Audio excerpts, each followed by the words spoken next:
love, and a connection with what is loved, in this case, wisdom. While it is true, I think, that what the world needs now is love, sweet love, love is not the only thing that there's just too little of. There's too little wisdom in our world, and especially in our politics. There's a well-known prayer that is known as the Serenity Prayer. But I think it would be better entitled the Wisdom Prayer. And whether as a prayer or as an aspiration, I think the following statements are worthy goals. The serenity to accept the things I cannot change. The courage to change the things I can. And the wisdom to know the difference. Serenity, courage, and wisdom are good at the personal level and in our personal lives and activities. But they're also good at the political level, in our political lives, in our political activities. It takes wisdom to discern between the things that can and cannot, things that will and will not be changed, whether in our personal lives or our political circumstances. It takes wisdom to know whether to courageously seek change and when to serenely accept the unchanging. Some things can be changed and should be changed. But some things that can be changed should not. And it takes wisdom to know the difference. Some things cannot be changed, even though they should be changed. And some things cannot or will not be changed, and they should not. Because change would be for the worse, not for the better. It takes wisdom to know the difference. The problem with lack of wisdom on the part of conservatives is that they can be too serene. Serene to the point of indifference and cowardice. They can be too accepting of the status quo and work against change, when change would be for the better, and when change should occur. The problem with the lack of wisdom on the part of liberals or progressives is that they can be too courageous.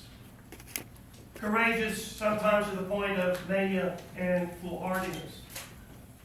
They can be too much committed to change and too critical of the status quo, when change would not be for the better, but for the worse, and therefore should not occur. Both sides, liberals and conservatives, tend to assume that they have a monopoly on virtue and wisdom, of which the other side completely lacks. Both sides assume that if they could only deal the other side a decisive political defeat, then what a wonderful world this would be. Both sides are one-sided and increasingly ideological and fanatical. Ideology and fanaticism not being marks of wisdom, in my view. Find myself at times frustrated, angry, and despairing over our political culture in America. I believe that our only hope, or at least my only hope, are our democratic institutions of government, grounded in and bounded by the Constitution. These institutions were designed to pit faction against faction, so that each side limits the pretensions, the power, and the lack of wisdom of the other. Neither side completely gets its way, at least not for very long. In the best of circumstances, moderate compromise makes its appearance. Extremists of both sides increasingly reject compromise and moderate change and moderate conservation.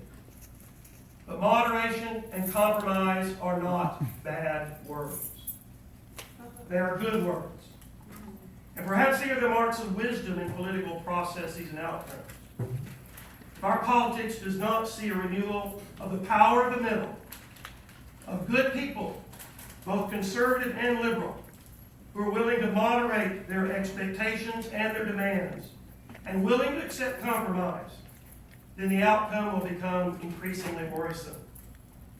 If this renewal of the middle does not happen, then perhaps the prayer that I've mentioned will need to be amended to the version I once observed on the mirror of my hairstylist. Yes, I have one. God grant me the serenity to accept the things that I cannot change, the courage to change the things that I can, and the wisdom to hide the bodies of those I had to kill because they pissed me off. We need to tread carefully these days. If politics or war carried out by other means, then when our politics break down, the Cold War that is currently being fought by culture warriors on both sides may heat up politically into something else.